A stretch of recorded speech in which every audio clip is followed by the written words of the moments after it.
Lucas capítulo 17.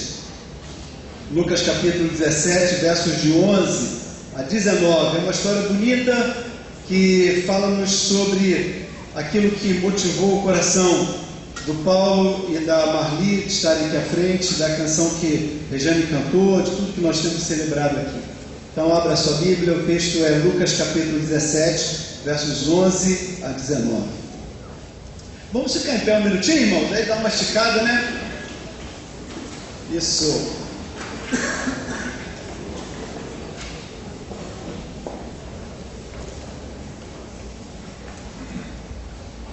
Preste seu texto para que o irmão do lado possa ler, se ele esqueceu em casa, né? Vamos lá então? Vamos tentar fazer de forma responsiva. Lucas capítulo 17, 11 a 19. Indo ele a Jerusalém, passou pelo meio de Samaria e de Galiléia. Saíram-lhe ao encontro 10 leprosos, os quais pararam de longe e clamaram: Jesus, mestre, tem misericórdia de nós. E ele, vendo os vícios, lhes mostraram os sacerdotes, e aconteceu que um deles ficaram limpos. Um deles, vendo que estava são, voltou glorificando a Deus em alta voz, dando graças. Este era samaritano.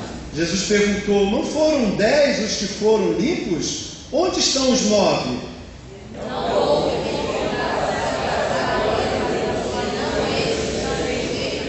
Então lhe disse: levanta-te e vai. E olha que bonito, irmão, vamos dizer juntos? A tua fé te salvou. Nós glorificamos o teu nome, Senhor. Esse é o nosso culto, é o culto que nós elegemos para nós nos encontrarmos aqui, para dizer do nosso muito obrigado, com gratidão no coração, tal como esse samaritano, ó Deus, ex-leproso, que lembra, que volta, que é trazido nessa noite à sua memória, convidado para subir esse púlpito e trazermos a lembrança dos grandes ensinamentos desse texto. Agora, Senhor, fala pelo teu poder, usando o teu Espírito Santo, a boca do que fala, o ouvido do que ouve, a mente do que reflete, e cria nos nossos corações, em todos nós, Senhor, um coração compungido a obedecer a tua palavra, a identificar-se com ela, a cada um, Senhor, com a ajuda do teu Espírito Santo, dia a dia, momento a momento, a cada instante dessa fala, estar aplicando ao seu próprio coração, cada um para si mesmo. E, ó Deus, que o teu Espírito instrumentalize isso, que entre na nossa alma, que vá lá na divisa, Senhor, nos pontos mais cruciais da nossa mente, para que possamos te obedecer e com alegria, Senhor, andarmos na sua presença. Com gratidão nós oramos, em nome e para a glória de Jesus. Amém. Pode sentar, querido. Esse é o texto que vai nos guiar esses minutinhos que vamos ter para pensar na palavra do Senhor. No texto que eu tenho em mãos, o título dessa tradução diz: a cura de 10 leprosos, e é exatamente sobre esse teor aqui que nós falaremos. Eu queria então usar como base ou como rumo dessa reflexão o seguinte tema: expressões de gratidão. A primeira expressão que a gente encontra nessa passagem é uma expressão de gratidão por um motivo: por acesso a Deus.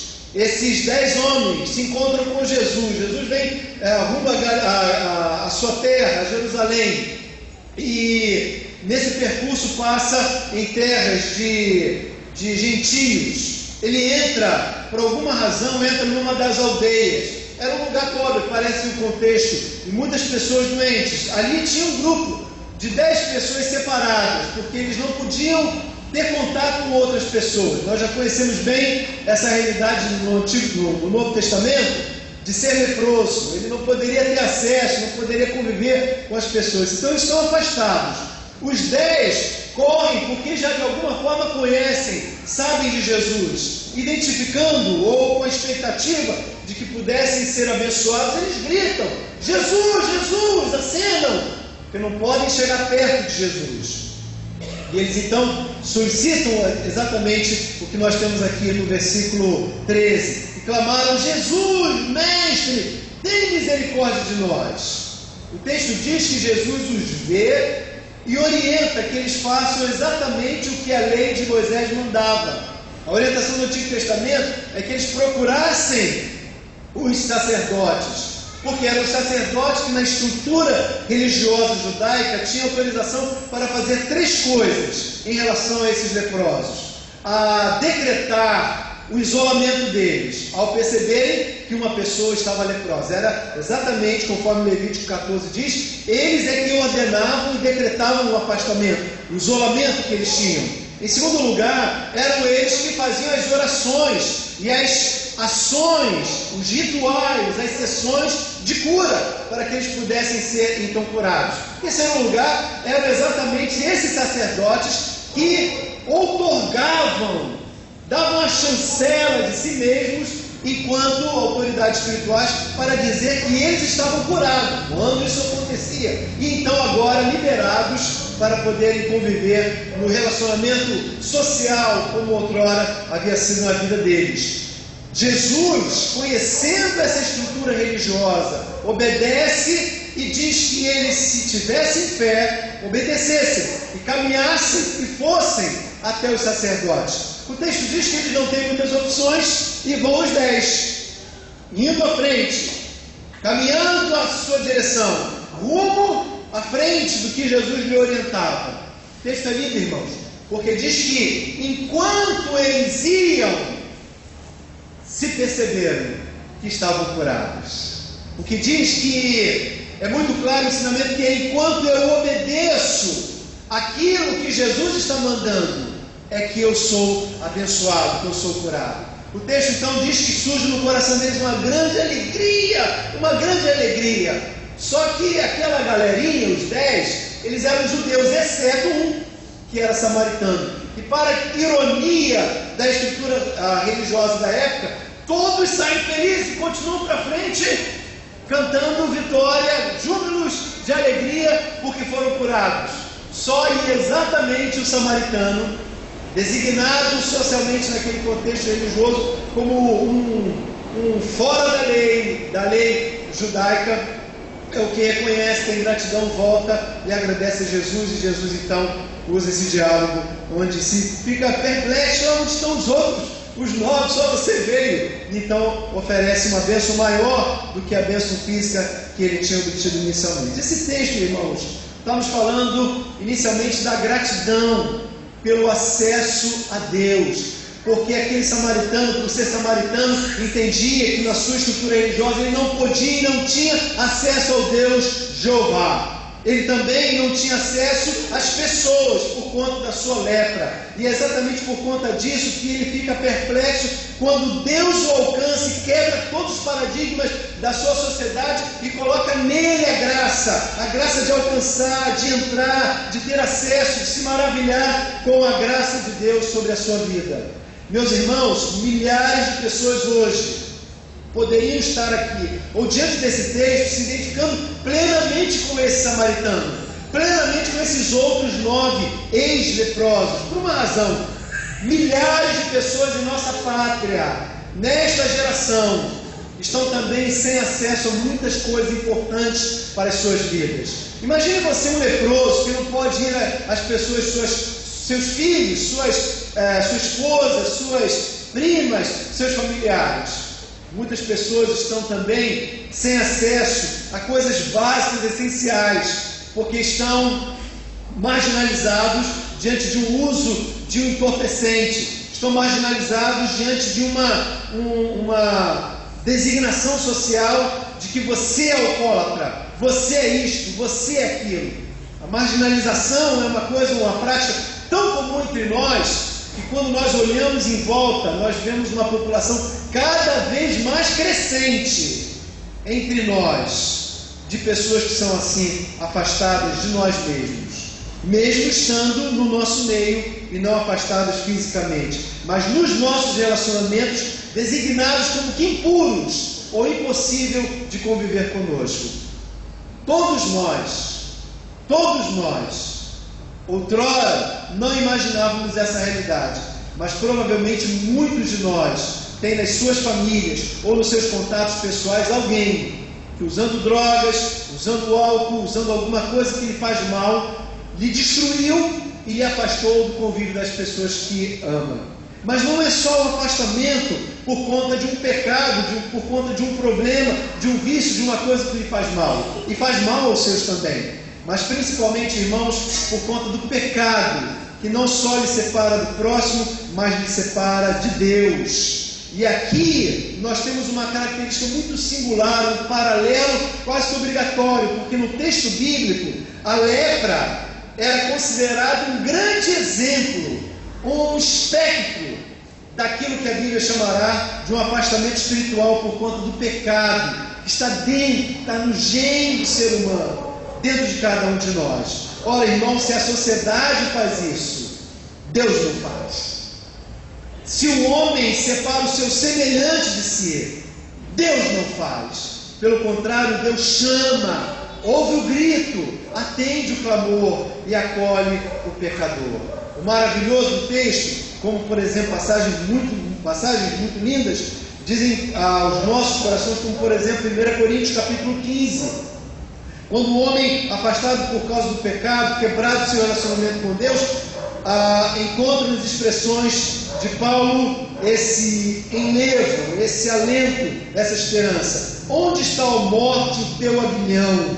Onde está, ó morte, a tua vitória? Ora, o aguilhão da morte é o pecado, e a força do pecado é a lei. A lei porque decreta, determina, sela, marca um destino impossível de ser quebrado. Mas 57, 1 Coríntios 15, 57 diz: mas graças a Deus que nos dá a vitória por meio de nosso Senhor e Salvador Jesus Cristo. Portanto, meus amados irmãos, sempre firmes e constantes, sempre abundantes na obra do Senhor, sabendo que no Senhor o vosso trabalho não é vão. Mas graças a Deus em Jesus Cristo que nos dá a vitória, em Jesus Cristo. Por isso, nós podemos experimentar o que o autor aos Hebreus menciona em Hebreus capítulo 4, verso 16. O texto bíblico diz: cheguemos-nos, pois, com confiança ao trono da graça, para que recebamos misericórdia e achemos graça, a fim de sermos socorridos no momento oportuno. Em Cristo que eu posso de novo me aproximar, é em Cristo que eu posso de novo ter acesso ao Pai. O texto bíblico fala no Antigo Testamento que no ambiente sacerdotal havia uma cortina que separava o Santo dos Santos com o átrio onde o povo se reunia. O texto diz que quando a cruz foi cumprida, o preço da cruz foi atendido, Cristo morreu no Calvário para que aquela cortina se rompesse, e agora o que impedia está livre, um livre acesso, porque quando eu estou em Cristo Jesus, lavado, regenerado pelo sangue de Cristo, eu tenho livre acesso. Esse homem está celebrando porque ele tem uma profunda gratidão, porque em Cristo ele teve acesso, ele teve possibilidade, ele foi convidado. Há dias atrás eu estava conversando com os pais de uma jovem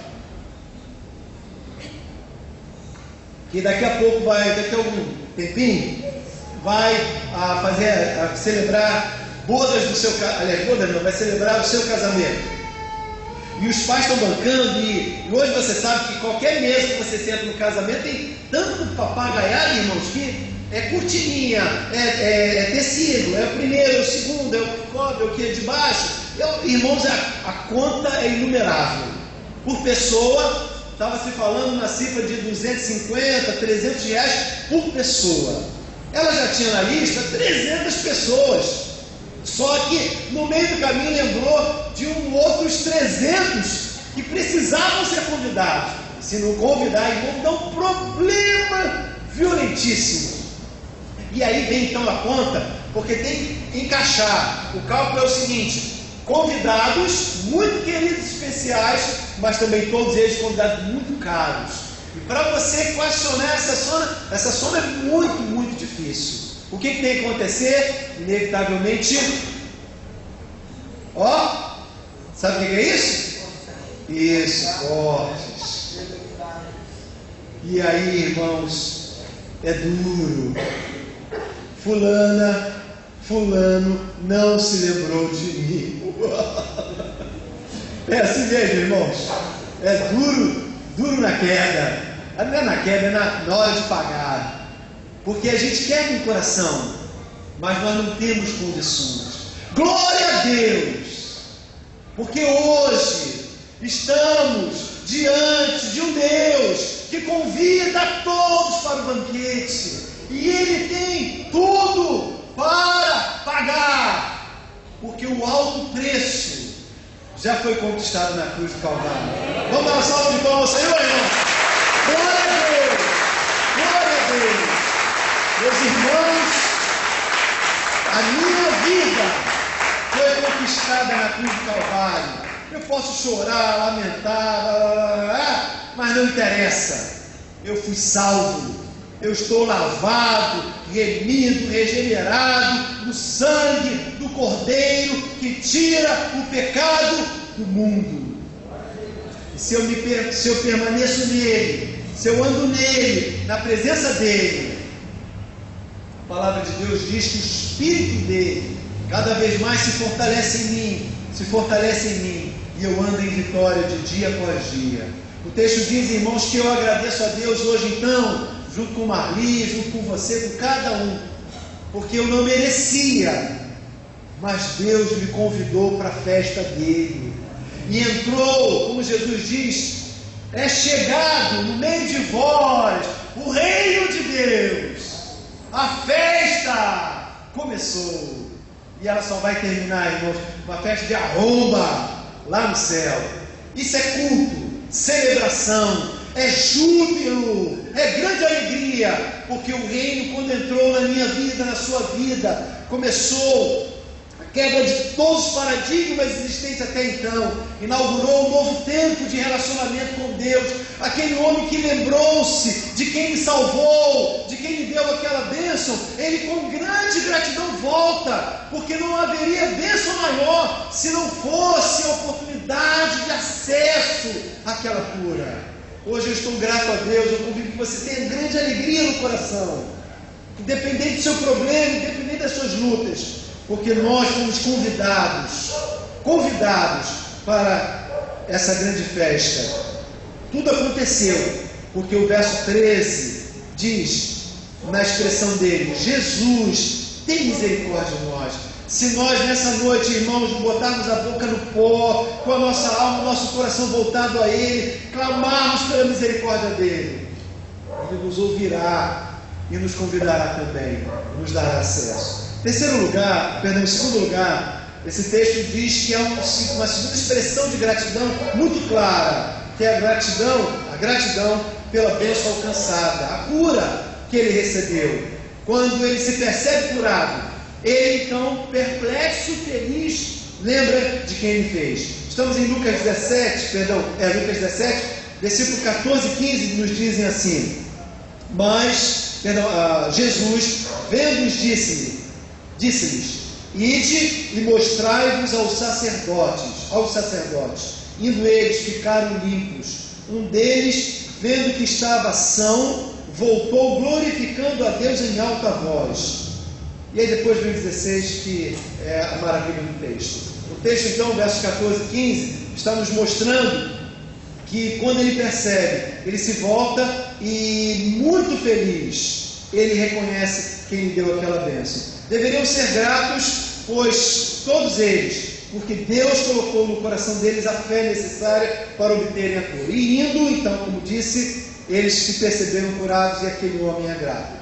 Observe comigo, se você puder, verso 13, eu vou ler para você, 13 e o 15, eu queria que você pensasse, aí nas suas cacholas, qual a diferença que há entre o 13 e o 15, verso 13, ouçam, e clamaram, é o plural, não é verdade? E clamaram, Jesus, Mestre, tem misericórdia de nós. Eles gritaram, clamaram.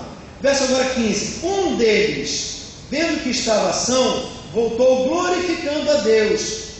Ele estava glorificando a Deus de que forma, irmãos? Na sua Bíblia. Oi? Então estavam gritando também. Ele estava gritando também. Qual a diferença do verso 13 para o verso 15? algumas coisas muito importantes. Primeiro, no verso 13, eram gritos pedindo misericórdia.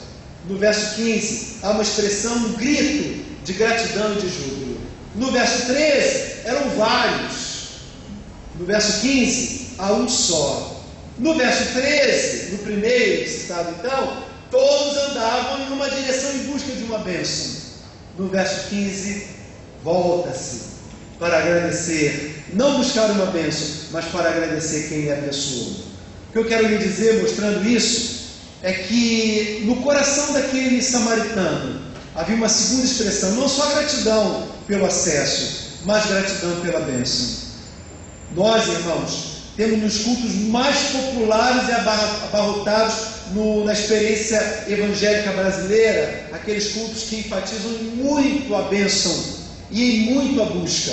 Eu um dia fiquei escandalizado, porque passei e tinha um outdoor, assim na parede, fora de um grande mega templo, dizendo assim: terça-feira, culto de batismo no Espírito Santo.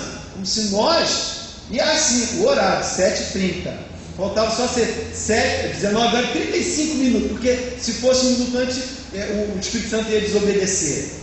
Como se nós mandássemos que terça-feira é dia do batismo no Espírito Santo, naquela compreensão. Nós queremos que o batismo é quando você aceita Jesus, ele inaugura o reino de Deus no seu coração. Efésios capítulo 1, verso 13. O texto diz que quando ouvimos o Evangelho, este Espírito entra em nós e nos sela para a salvação eterna. Por isso nós cremos que nós não controlamos o Espírito Santo. Opa, ia esquecendo o resto do cardápio. Quarta-feira é cura e libertação. Quinta-feira, sexta-feira, sábado, domingo, feriado, e o calendário era longo. Meus irmãos, nós não mandamos do Espírito Santo, mas a Bíblia diz que aquele homem muito agradecido, não estava com o coração para buscar meramente a bênção, mas para reconhecer quem lhe fizera. Eu não sei, quem aqui de verdade tem uma grande bênção para agradecer a Deus? Levanta a mão. Legal, muita gente. Não vai dar para ouvir muita gente, um ou outro, só para dar aquela força, né? Para o pastor, conta aí a sua bênção, fique perto, e dá só o nome da bênção, não precisa contar a história, mas foi uma cura, foi um emprego, uma casa. Manda lá, quem quer ficar em pé e contar? Nosso neto que foi operado, foi retirado do rim, e Jesus deu outro rim para ele. Glória a Deus. Glória a Deus, glória a Deus. Vai lá, Daniel.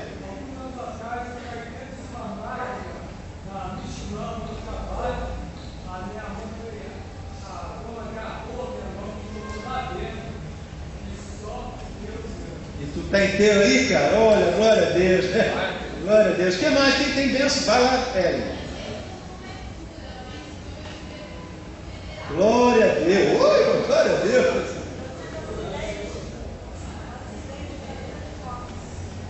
E a irmã foi curada.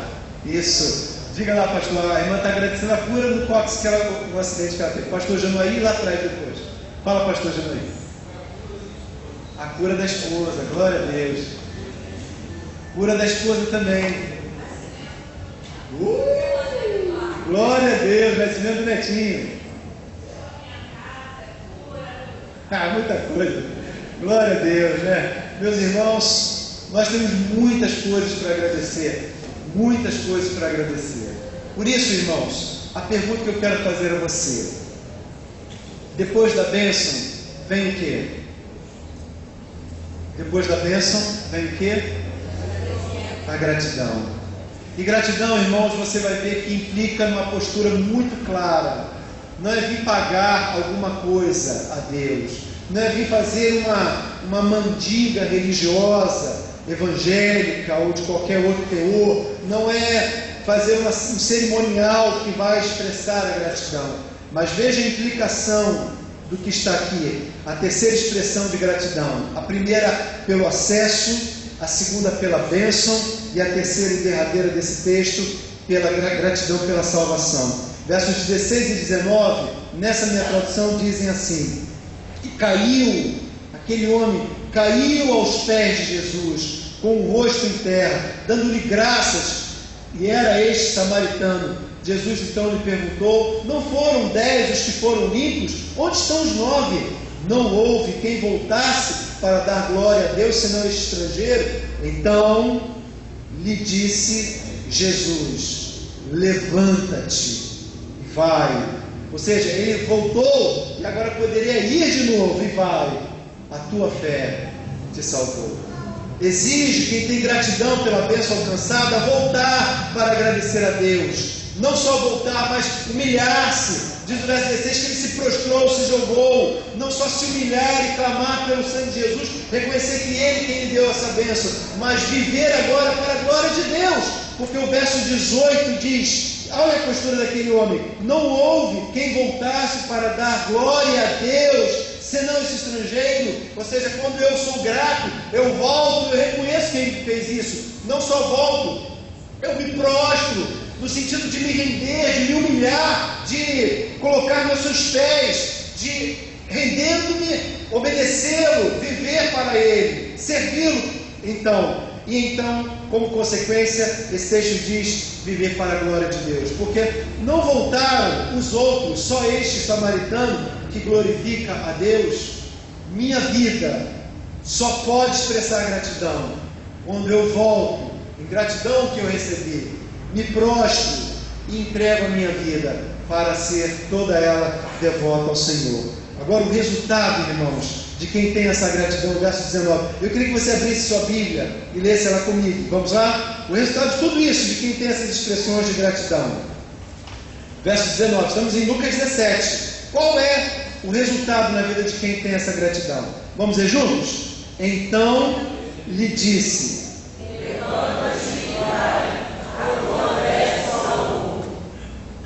você não vai ter meramente uma bênção para contar da sua casa, da criança que nasceu, da cura do corpo que houve, ou de qualquer outra coisa material, mas você vai glorificar a Deus pela obra que Ele fez dentro de você. Hoje, o convite é que a minha gratidão seja como um atrativo, um imã, para que eu possa dar graças ao Senhor por tudo, pelo preço que Ele pagou.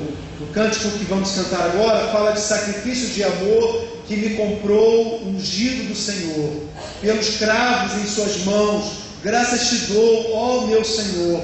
Lavou minha mente e coração e me deu perdão. Restaurou minha comunhão. O cântico diz: digno é o Senhor, sobre o trono está, soberano Criador. Vou sempre te adorar. Elevo minhas mãos ao Cristo que venceu, Cordeiro de Deus, morreu por mim, mas ressuscitou. Digno é o Senhor. Bem, vamos nos colocar em pé. Eu quero convidar que você cante isso. É a sua adoração, é o que vai ser a nossa oração final nesse encontro. Nós vamos agradecer ao Senhor pela celebração da ceia, pela obra maravilhosa que Ele fez em nossas vidas, e a oportunidade que nós temos de reconhecendo pelo como Senhor de nossas vidas. Diga comigo assim: digno é o Senhor, sobre o trono, acima de tudo, estás. Vamos cantar?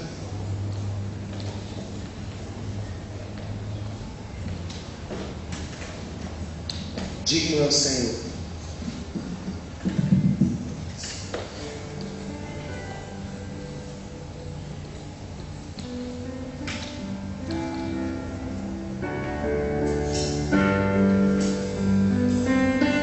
Queria que você cantasse isso de todo o seu coração, com toda a sua alma.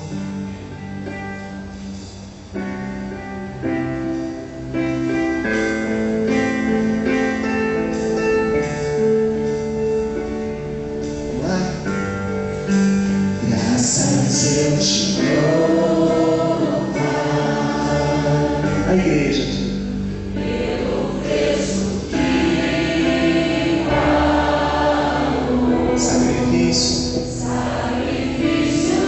de amor que me comprou, Senhor, pelos cravos.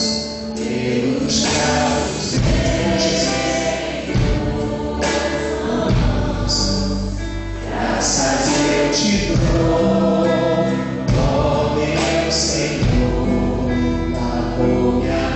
de me deu perdão, me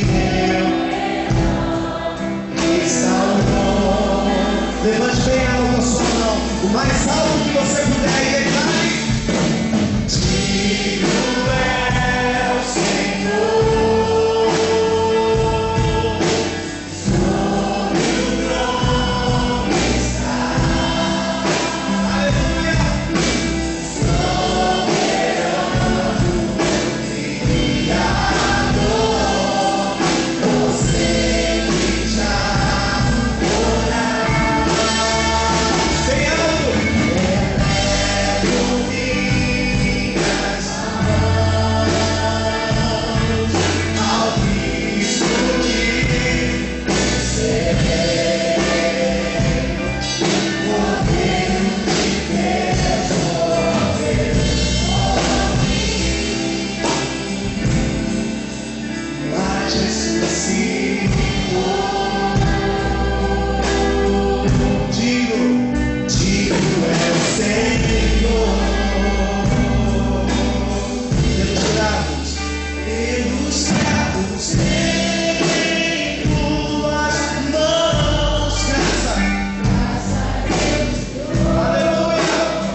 Senhor, nós te adoramos. Nós somos esse samaritano que volta nessa noite para lembrando tudo aquilo que fizeste em nossa história, em nossas famílias, em nossas vidas. Nos prostramos, Senhor, diante de Ti. No Calvário subimos, reconhecemos o Teu grande amor, o Teu corpo, o sangue derramado, aspergido por nós para pagar o preço daquilo que nós não tínhamos condições de pagar. Senhor, nós queremos, ó Deus, ao concluir esse encontro, esta festa, essa celebração, dizer que te amamos, Senhor, que queremos lembrar por mais uma vez e por muitas vezes do Teu grande amor, e em memória do Teu grande amor, Senhor, mais do que um copo e um pão, queremos que a nossa vida, Senhor, seja um altar erguido a Ti, uma pira, para elevar aos céus o nosso sacrifício, Senhor, de abandonar o pecado, sacrifício, Senhor, de rejeitar o mundo, de largar aquilo que nos impede, que atrapalha a nossa caminhada, abandonarmos amizades ímpias, mas relacionarmos com os não crentes para ganharmos para Jesus. Ó Deus, queremos oferecer os nossos recursos financeiros para que eles sejam usados somente para o sustento digno de nossas famílias, para abençoar o nosso próximo, para sustentar o reino de Deus, a propagação do Evangelho. Queremos usar o nosso tempo, Senhor, mais e mais para a Tua palavra, para meditarmos nela, para orarmos, para estarmos em família, para nos alegrarmos com os irmãos, para buscarmos a Tua face da igreja. Ó Deus, queremos que a nossa vida, Senhor, de novo seja uma pira, um altar oferecido o nosso viver para agradar a Ti. Senhor, nós rogamos aos altos céus que o nosso coração ao longo da semana esteja compungido, ó Deus, prostrado a Ti, como aquele samaritano, e que Jesus olhe para nós, como olhou para aquele samaritano, e reconheça que a vida dele, que a nossa vida é para a glória de Deus, que é para a glória de Deus. Senhor, te oferecemos segunda-feira, terça-feira, quarta-feira, quinta-feira, sexta-feira, sábado, domingo, todo o nosso tempo, Senhor, para que seja assim, que a nossa vida seja para a glória de Deus, pois nós pedimos isso em nome de Jesus. Torna-nos vitoriosos sobre o pecado, Senhor, sobre a mentalidade mundana. Torna-nos vitoriosos, Senhor, sobre a nossa própria inclinação e contra o inimigo, pois nós pedimos isso em nome de Jesus, pois nós rogamos isso para a glória de Jesus.